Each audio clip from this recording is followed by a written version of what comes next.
Hey, my name is Steffen Rickelt and I'm a postdoc in the lab of Richard Hynes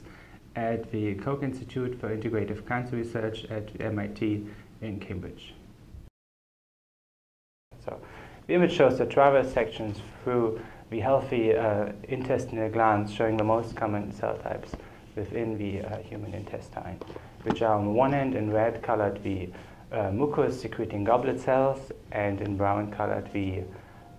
water and electrolyte absorbing enterocytes, which are both embedded in the surrounding tissue material. I always like to have images, like our proteomic and molecular biological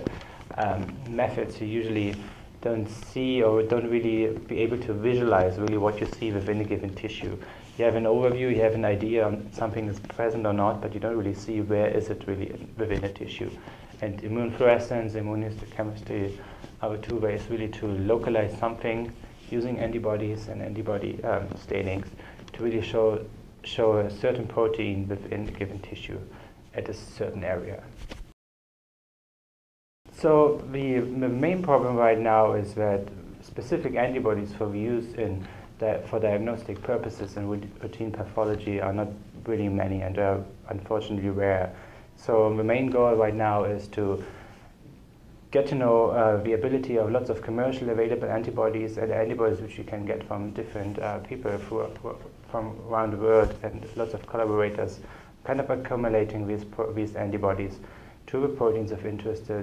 and I try to validate them right now to really have a sample set of antibodies which we really can use for the clinical for use in clinical pathology later on.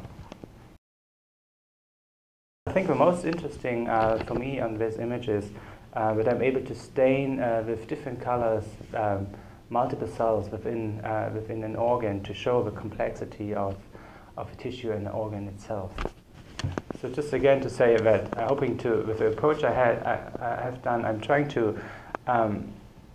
use the proteomic data, translate them now into immunohistochemical tests, and with this antibody I hope to help the pathologists to be able to have to improve their diagnosis and prognosis for routine pathology in cancer treatment for colorectal cancer and metastasis. And I hope consequently to be able to define treatment strategies for use for colorectal cancer patient samples.